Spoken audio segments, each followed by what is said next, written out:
जी हां, इजराइल और हमास के बीच भीषण जंग छिड़ी हुई है और दुनिया के अलग अलग हिस्सों में जंगी चिंगारियां सुलगती हुई नजर आ रही हैं। इजराइल ने क्यों कहा है कि यह युद्ध लंबा और कठिन साबित होने वाला है, इस पर हम करेंगे बात। आपके साथ मैं हूं समीर अब्बास, मेरे साथ मेरे सहयोगी विपिन चौबे भी मौजूद हैं। शुरुआत बड़ी खबर के साथ कर रहे हैं। आसमान में चीन और कनाडा की टक्कर हो गई है। जी हां, बिल्कुल नई, बिल्कुल ताजा और बहुत अहम खबर सामने है हमारे। कनाडा का विमान खतरनाक तरीके से इंटरसेप्ट किया गया है। चीनी सैन्य विमान ने इसे इंटरसेप्ट किया। दोनों एयरक्राफ्ट्स के बीच रह गई थी दूरी, जानते हैं कितनी? सिर्फ 10 फीट की। चीन के पास अंतर्राष्ट्रीय क्षेत्र की यह घटना है, सामने आई है। चीन और कनाडा के विमानों की बीच देखिए दूरी कितनी कम रह गई थी और इसमें कुछ भी हो सकता था। दोनों एयरक्राफ्ट के बीच दूरी घटकर 10 फीट तक पहुंच गई थी। पहले 20 फीट और फिर 10 फीट करीब आ जाते हैं दोनों विमान एक दूसरे के। एक विमान कनाडा का, दूसरा चाइना का।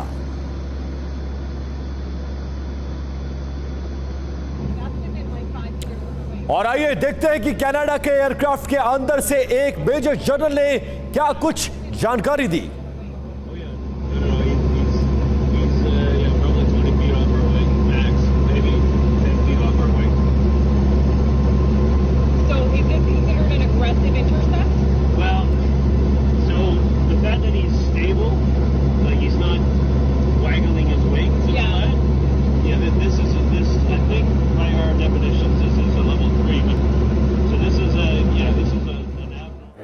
तो ये अपने आप में अजूबी घटना है और साथ ही साथ ये भी बताता है कि दोनों मुल्कों में टेंशन कैसे बढ़ता हुआ हम देख रहे हैं। आइए देखते हैं कि चीन के तट पर जो कुछ हुआ उसकी बाकी डिटेल क्या है। ये बहुत बड़ी घटना है और उसकी एक्सक्लूसिव डिटेल टीवी9 भारतवर्ष आपको दे रहा है। आसमान में कनाडा वर्सेस चीन। कनाडा के सैन्य पेट्रोलिंग एयरक्राफ्ट को चीनी विमान ने इंटरसेप्ट किया है और यह इंटरसेप्शन किस लेवल का हुआ है, इन तस्वीरों से जो विपिन की तरफ मौजूद है उससे आप अंदाजा लगा सकते हैं। बिल्कुल, और चीन का विमान खतरनाक तरीके से कनाडा के विमान के बगल तक आया।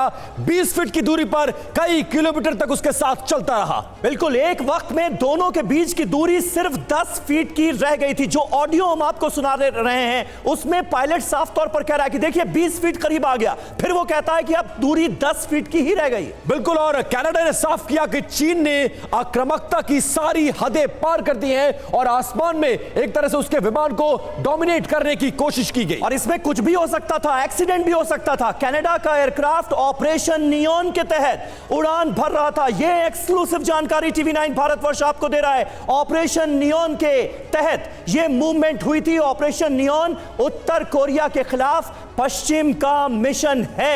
अगर आप इन चीजों को जोड़कर देखिए तो बहुत हद तक चीजें साफ हो जाती हैं। हमारे साथ इस वक्त कुछ खास मेहमान मौजूद हैं, उनसे आपका तारुफ करा दें। स्टूडियो में हमारे साथ ब्रिगेडियर त्रिपाठी इस वक्त मौजूद हैं और मेजर जनरल राजन कोचर साहब हमारे साथ मौजूद हैं। कोचर साहब, क्या नजर आता है, क्योंकि चीन कनाडा के एक एयरक्राफ्ट का इस हद तक इंटरसेप्शन कर रहा है कि इसमें बड़ी दुर्घटना भी हो सकती थी, क्योंकि एविएशन के नियम तो ये कहते हैं कि 29,000 फीट से अगर आप नीचे हैं तो दूरी कम से कम 1,000 फीट की होनी चाहिए, लेकिन यहां पर दूरी कितनी बची? 10 फीट की।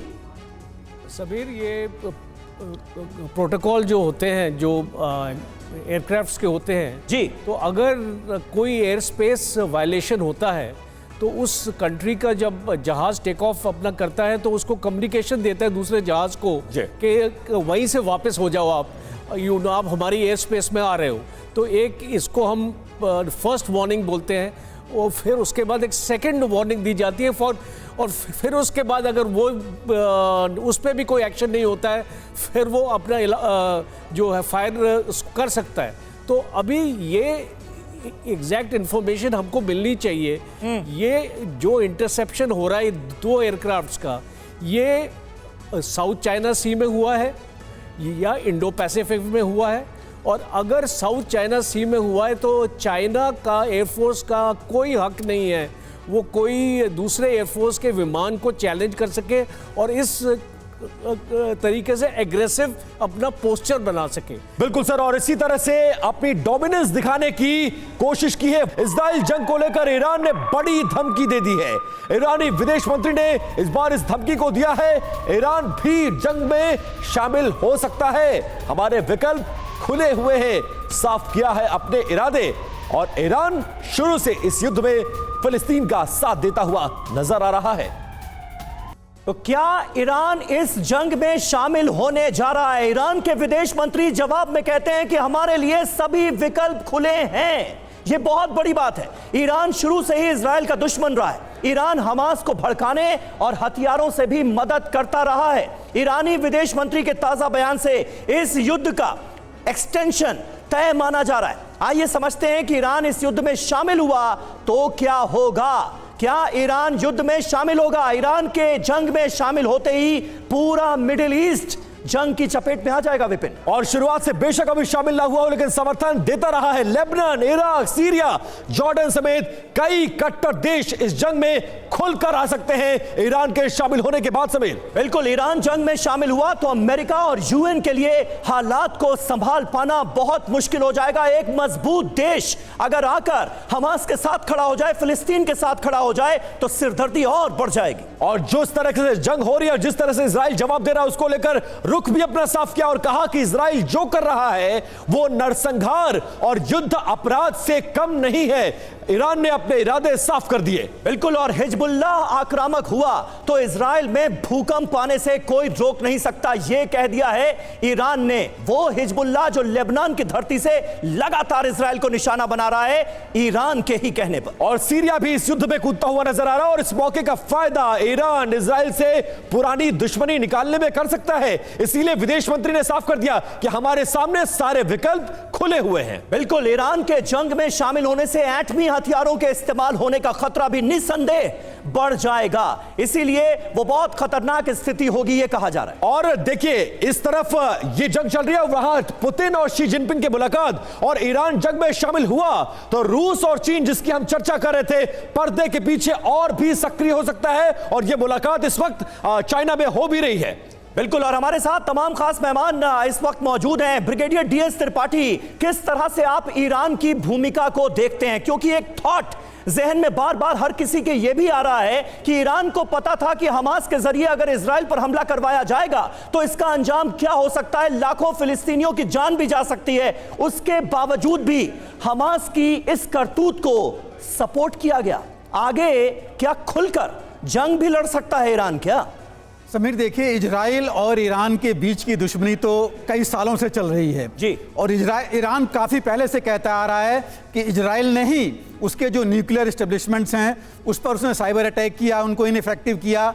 इजराइल भी हमेशा बोलता रहा है कि न्यूक्लियर कैपेबिलिटी ईरान की जो है ख़त्म करना है। दूसरी चीज़, हमास और हिजबुल्लाह दोनों को जो है ईरान से बहुत मदद मिलती रही है। इनफैक्ट हमास को तो तकरीबन $500 मिलियन हर साल तो ऐसे ही ईरान से मिलते रहे हैं। तो जो अभी आपने कहा कि ईरान को पता था, और ये न्यूज़ में भी यही आ रहा है कि ईरान को पता था कि हमास की ये कार्रवाई होगी। इजराइल ने तो यहाँ तक कहा है कि ईरान ने ट्रेन किया था हमास को इस पूरी कार्रवाई के लिए। और ईरान के कहने से ईरान के विदेश मंत्री ने अभी 3 देशों का दौरा किया था। लेबनान भी गए थे, हिजबुल्लाह से मिले थे, वो जो है सीरिया भी गए थे, और दोहा भी गए थे। बात की, दोहा भी गए थे और वहां पर हमास के चीफ से मिले थे और कहा था कि हम आपके साथ हैं। इन सब के इसको देखने से यही पता लगता है कि ईरान जो है अपनी घेराबंदी कर रहा है। राइट। लेकिन इससे पहले आप ये भी देखिए कि अमेरिका ने अपनी पूरी घेराबंदी कर दी है।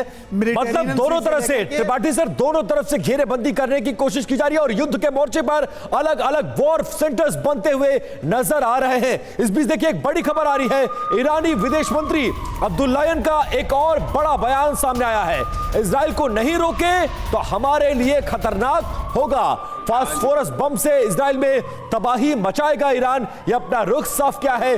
गाजा की सुरक्षा के लिए इजराइल को रोकना जरूरी है। खुलकर समर्थन करता हुआ और खुली धमकी, चेतावनी इजराइल को देता हुआ नजर आया है ईरान। और देखिए एक और बड़ी खबर है ईरान से ही जुड़ी। ईरान के विदेश मंत्री हुसैन आमिर अब्दुल्लाहियान की एक और धमकी सामने आई है। आने वाले घंटों में इजराइल पर हमले की चेतावनी दे दी है उन्होंने। अपनी रक्षा के लिए इस्लामी गुट हमले कर सकते हैं, ये कहा गया है ईरान की तरफ से। फिलिस्तीनी रेजिस्टेंस फोर्स इजराइल को गाजा में मनमानी नहीं करने देगी, ये कहा गया है ईरान के विदेश मंत्री की तरफ से। यानी एक तरह से वो चेता रहे हैं कि अगर आप गाजा पट्टी पर इस तरह से हमले जारी रखेंगे तो फिलिस्तीन की रेजिस्टेंस फोर्स इसका करारा जवाब देगी। तो ईरानी विदेश मंत्री के इस बयान से एक बात तो साफ है कि गाजा पट्टी का इलाका बेशक छोटा हो, लेकिन वो इस युद्ध में अकेले नहीं है। इस बीच एक और बड़ी खबर, लेबनान इजराइल बॉर्डर पर एक बार फिर से तनाव बढ़ गया है। लेबनान बॉर्डर पर 4 घुसपैठियों को ढेर कर दिया है इजरायली फोर्स ने। इजरायली सेना ने चारों को मार गिराया है। इजराइल में ये तमाम लोग लेबनान बॉर्डर के जरिए घुसने की कोशिश कर रहे थे, तभी स्नाइपर्स ने इनको टारगेट किया और टारगेट करके ढेर कर दिया।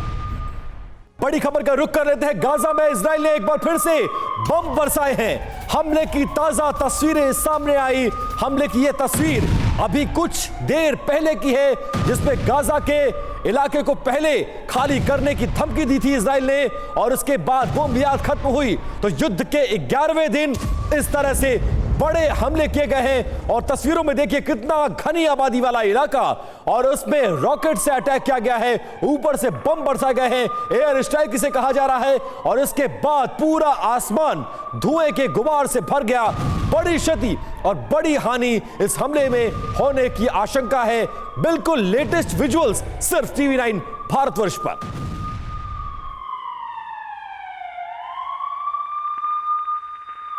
और अहम खबर सामने आ रही है। आईडीएफ चीफ का सैनिकों को संदेश, युद्ध लंबा और कठिन होगा, यह कह दिया गया है इजरायली डिफेंस फोर्सेस की तरफ से।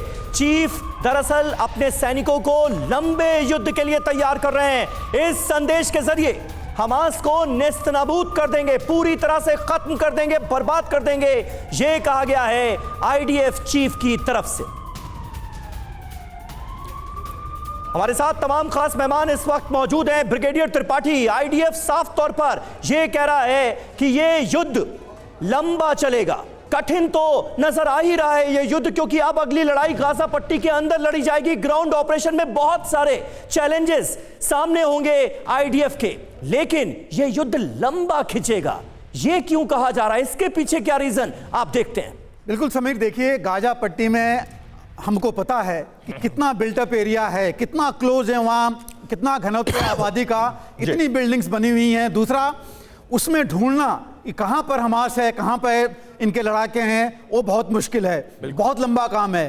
टनल्स बने हुए हैं, सिंगल नहीं डबल टनल्स हैं, 15 से लेकर के 25 मीटर नीचे तक की हैं, उनमें उनको ढूंढना भी बहुत मुश्किल काम है। और अभी देखिए, अभी हम बात कर रहे हैं कि 3000 से ज्यादा वहां मारे गए हैं। एक मिनट त्रिपाठी जी, यहां पर आपको रोकना चाहेंगे। इस बीच एक बड़ी खबर आ गई है, बाइडेन के इजराइल दौरे से जुड़ी है अहम खबर। बाइडेन के आने से नहीं रुकेगा आईडीएफ का ऑपरेशन, यह इजराइल ने क्लियर कर दिया है। आईडीएफ का ग्राउंड ऑपरेशन जारी रहेगा, ये क्लैरिटी दी गई है इजरायली डिफेंस फोर्सेस की तरफ से कि जो बाइडेन के दौरे की वजह से इस ऑपरेशन पर कोई असर नहीं पड़ेगा। त्रिपाठी जी, इस पर एक कमेंट आपका चाहूंगा, क्योंकि पहले यह खबर सामने आ रही थी कि ग्राउंड ऑपरेशन तय वक्त पर शुरू ही इसलिए नहीं हो पा रहा है क्योंकि अमेरिका की तरफ से ग्रीन सिग्नल नहीं मिला है। बिल्कुल समीर, पहले ही हर जगह यही कहा जा रहा था कि अमेरिका से क्लियरेंस नहीं मिला, इसलिए नहीं हुआ है।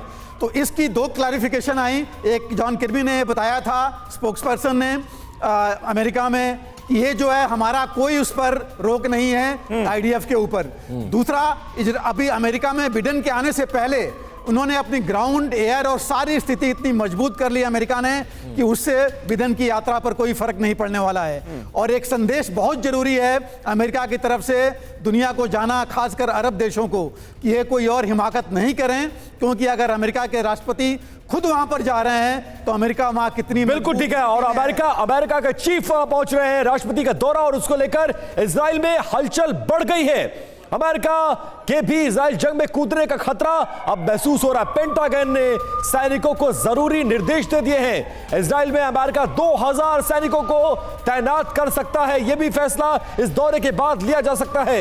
इजराइल में सैन्य सामान, मेडिकल मदद पहुंचाने के लिए तैयार रहने को भी कहा गया है। और इससे पहले हमने देखा कैसे वॉरशिप्स भूमध्य सागर में पहुंच चुकी हैं और तमाम तरह से मदद भी पहुंचाया जा रहा है।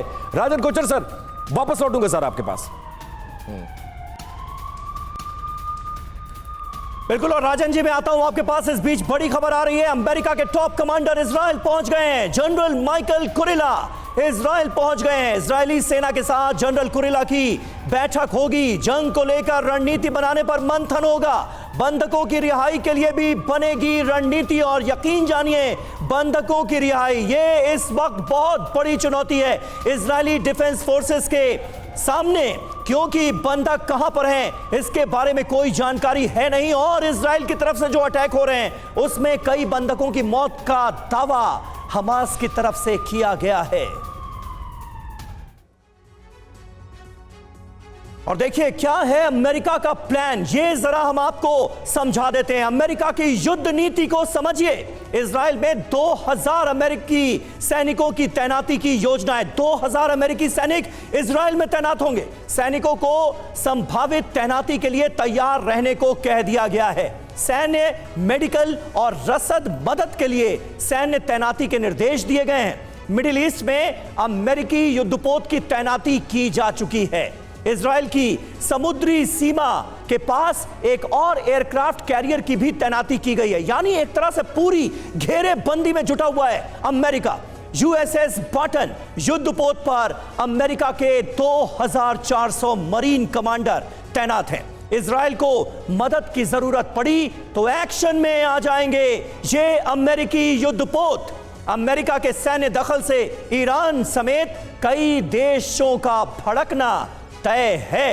विपिन, तो आप अंदाजा लगा सकते हैं कि अमेरिका का इन्वॉल्वमेंट किस हद तक बढ़ चुका है। बिल्कुल, और इसीलिए अमेरिकी राष्ट्रपति के इजराइल दौरे पर पूरी दुनिया की निगाह है और इसको लेकर हलचल भी बढ़ गई है। देखिए, मिडिल ईस्ट में अमेरिका ने 2 सिकंदर यानी जेराल्ड और आइजनहावर युद्धपोत इजराइल की मदद के लिए पहले से ही तैनात कर दिए हैं। इन युद्धपोतों की खासियत क्या है वो अब ग्राफिक्स के जरिए आपको बताने की कोशिश करते हैं। देखिए, अमेरिका के ये 2 सिकंदर है।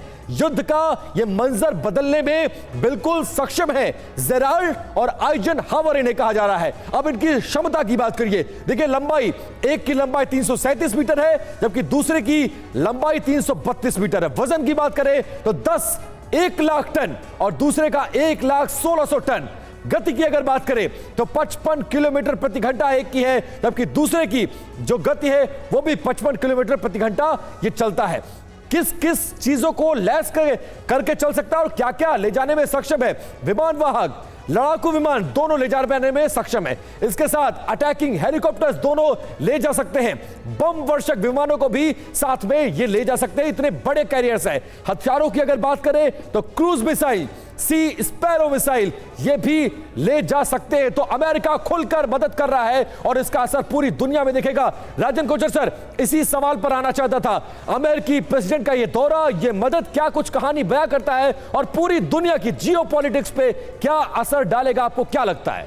देखिए, इसमें 3-4 चीज़ें सामने उभर के आ रही हैं। सबसे पहले आपने एयरक्राफ्ट कैरियर्स की बात करी है, तो वो अपने जो आपका मेडिटेरियन सी है वहाँ से कोई रिप्लेनिशमेंट या कोई भी मूवमेंट अगर रशिया या ईरान अपना चाहता है करना, उसको रोक देगा। आपके एक एयरक्राफ्ट कैरियर में 90 एयरक्राफ्ट होते हैं, उसमें F-35 एयरक्राफ्ट अमेरिकन के हैं और उसमें आपके अटैक हेप्टर्स भी हैं। तो उस काबिलियत को अमेरिका रखता है जी। दूसरा, ये जो सोल्जर्स की बात हो रही है, 2000 सोल्जर्स जो इजराइल में तैनात किए जाएंगे, ये भी एक पोस्चरिंग है, ये भी एक मैसेजिंग है कि हमारे राष्ट्रपति आ रहे हैं यहाँ पे और हमारी फौज भी इजरायली धरती पर रहेगी। बिल्कुल, एक कंटिजेंसी प्लान। बिल्कुल सही बात है राजन कोचर साहब, जिस बात का आपने जिक्र किया। देखिए, इसका डर तो बना ही हुआ है क्योंकि इजराइल और हमास के बीच ये जंग चल रही है, लेकिन 2 कट्टर दुश्मन ईरान और अमेरिका आमने सामने नजर आ रहे हैं। ईरान कह रहा है हमारे लिए जंग का ऑप्शन भी खुला है, अमेरिका ने तो बड़ी सैन्य तैनाती भी कर दी है। बहुत बहुत शुक्रिया आप सभी का हमारे साथ इस चर्चा में हिस्सा लेने के लिए।